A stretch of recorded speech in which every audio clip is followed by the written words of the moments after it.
NANI?! Slick back. That's what I said. Slick back. No, I'm a pimp named Slick back. Pimp named Slick back. You see this nest? You want to know what built this nest? You don't want to know what built this nest. You want to know what made these bones? You don't want to know what made these.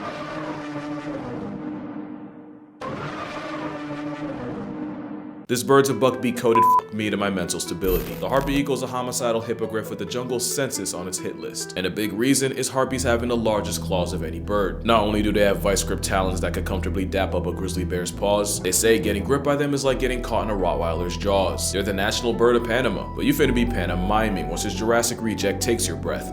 By crushing your windpipe, but by far the most out-of-pocket thing is what nature went ahead and did with their wings. Unlike most birds its size, harpy eagles have relatively short wings. I'm talking about if eagles were the NBA, this would be their build. But the short wings just means this life unsubscription service can duck and weave through the dense jungle to catch a body. Which also means there are very few things alive in the Amazon that a hunting harpy can't pack up, from monkeys and sloths, to armadillos, snakes, and porcupines, to other predators like ocelots and foxes. They'll also body other birds like parrots, and they'll even murk other raptors like vultures. But then, what even is a raptor? The answer might just surprise you. Raptors are what most people might call birds of prey, which is already a problem because there's plenty of other birds that'll have you preying. So the raptor title gets gatekept to the birds with all three: a sharp hooked beak, a Jurassic-style pedicure and talons, and an OP sense of sight. So without a hooked beak but webbed feet, the demonic garbage chute misses the cut. Chronic Crash Out the Canada Goose doesn't sit at the raptor lunch table because if it did, it probably would have seen that coming. But the whole raptor thing's a pain in the prostate, and it's because raptors,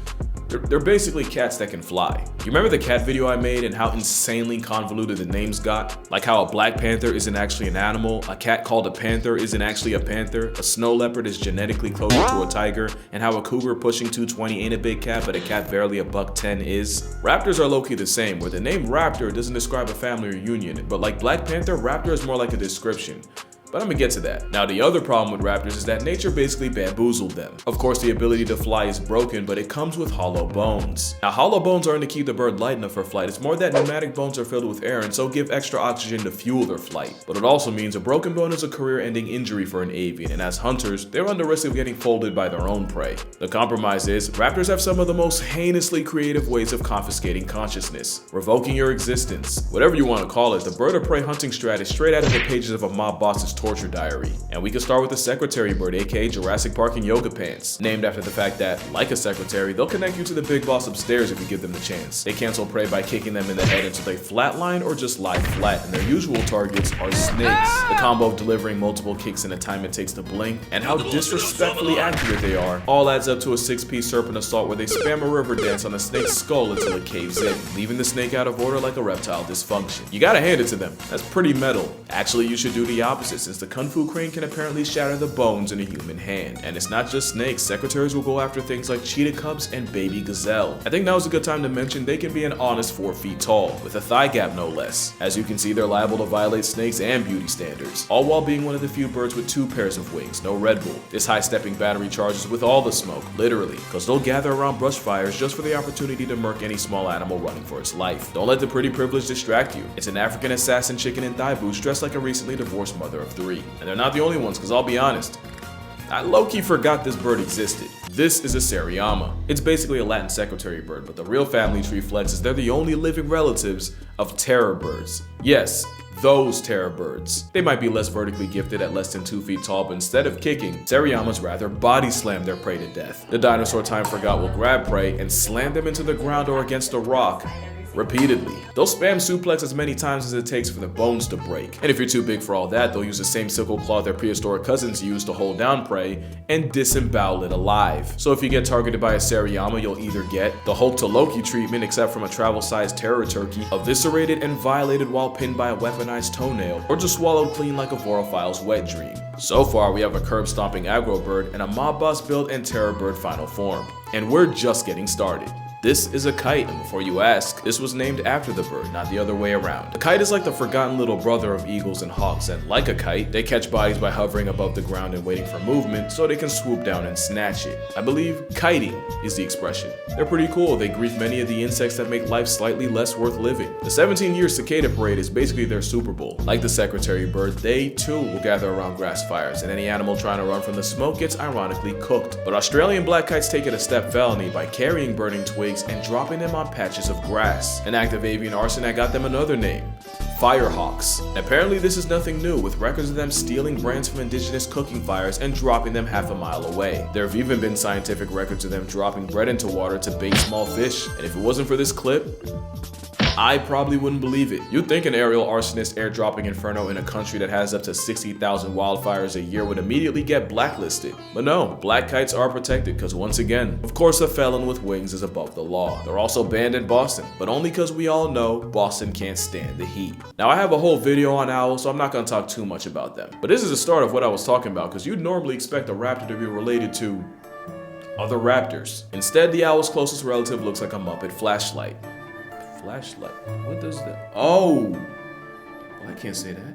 Owls are predators on incognito, thanks to feathers that allow them to fly almost completely silently. Again, you don't realize how unsettling that is till you go to bed a family and wake up a single mother. They also have a satellite dish for a face and uneven ears, so even under a foot of snow, they can hear exactly where you're about to go. Owls are 100% the closest thing to cryptids with wings, and while they haven't murked people, allegedly, there's plenty of predators that do feed off unsuspecting humans, just like you, including arguably the worst predator of all, data brokers. There's a lot of data brokers that feed themselves by collecting your personal information and selling it to the highest bidder. And it's deeper than selling your browser history to companies wanting to know what to sell you back. Some insurance companies will team up with brokers and actually raise your rates based on what you put out online. Cyber criminals can steal personal info like your social security from a broker, and if you've ever gotten one of those robocalls, I think you know who slid them your number. Yeah, the owls don't seem so bad now. Now you can email takedown requests to these sites with your info, but 1, there's just way too many and you will get overwhelmed. 2, I don't have a real job and I don't have time for that, so I know you don't. But 3, even if you run the gauntlet, in a week it won't matter because it'll probably be back up there. You're up against a predator that plots incognito, so it's only right that you defend yourself with Incogni, because Incogni will scan the recesses of the internet for your personals and submit takedowns on your behalf. And if a company pushes back and refuses, because honestly, why wouldn't they? Incogni won't let up, and they'll keep checking to make sure you don't get put back in the system. And assuming you survive the aneurysm of finding out just how many people have your information, you can rest easy knowing Incogni basically puts you on a whitelist against predatory brokers. The number of victims of data breaches has gone up over 40% in the last few years, and if you don't want to be a statistic, make sure you go to incogni.com/casualgeo and use the code casualgeo for 60% off an annual plan to guard your private data. Because believe me, if you knew some of the places your info is right now, your head would spin. Kinda like, wait for it. Yeah, there it is. That's what it looks like to get folded by a falcon. You see, falcons are cool, but they're weaker than eagles and hawks, so instead they commit to the fastest hit and runs on Earth. Literally, the fastest. So falcons like the peregrine will start up high and dive, that's called the stoop, and once the flying derecho hits triple-digit miles per hour, they'll ball up their feet like a fist. So yeah, they really do falcon punch their prey in the past tense. Didn't even give them time to duck. Not only that, but falcons also have a toe mule tooth made specifically to snap spinal cords and send prey to the Lord like Sunday service, all while flying. The one-shot specialist has been known to snipe bald and golden eagles threatening their nest, and there was one time a snowy owl murked a falcon fledgling, so the mother falcon went and life-deprived the owl. There's a lot of ways falcons are built for speed, but the biggest flex is that they have the fastest processing speed of any animal alive. Compared to us, they see the world in slow motion. Falcons are dope, but because of them we have to address the whole raptor thing again. Because instead of hawks, eagles, or any other bird of prey, the missile with wings is most related to parrots. So again, raptor isn't a family name, most of them aren't even closely related. But there are a lot of falcons, like the American kestrel. I like them because they're pretty. Small. The colorway ain't bad either. They also factory reset prey by stabbing them in the back of the head with that tooth, but you can't deny this psychopath's cute. The black-thighed falconet is the smallest bird of prey in the weight class of a sparrow, yet they also find a way to pack up other birds. The pygmy falcon is a nest pirate that often shacks up in the homes of weaver birds. Normally it's a good gig with the pygmies clearing out snakes and lizards, but sometimes they'll switch up and kill their weaver bird roommates, so there's that. But there's another falcon that might just be the biggest bird off of all, and it might also be the most underrated. Next to bad is the caracara. The caracara is a black Air Force parrot. Unlike every other falcon, they'd rather handle business on the ground. They live on honey badger timing, since they'll pull up to a carcass and bully bigger vultures out the way. The crested caracara is a special kind of klepto. They'll straight up mob other birds like pelicans and press them into vomiting their lunch so they can have it. Striated caracaras in the Falklands are a Pennywise level threat to minor safety. You know, raptor comes from the Latin word to seize or take by force. That's what this avian Amber Alert lives by. Caracaras will also link up with each other and form gangs and have honest to God turf wars. Even back in in the day, they were on Darwin's radar. In 1830, he mentioned how curious they were, but also how annoying it was to live around a bird that'll steal anything that isn't nailed down. Turns out this affiliated delinquent of a bird is low-key the gifted student of the Raptor class, and is even smart enough to solve puzzles for fun. Basically, caracaras are if the peregrine falcon and the secretary bird had a baby, but it was adopted and raised by crows and tutored by the key on weekends. Just an overall underrated menace of a dinosaur, but also a hyper-intelligent, talented opportunist. Actually, I take that back. Vultures might be the most underrated. People assume something with the feeding habits of a casket is a pushover, and they do get their cookies taken by other raptors. But vultures very much can be about that life too,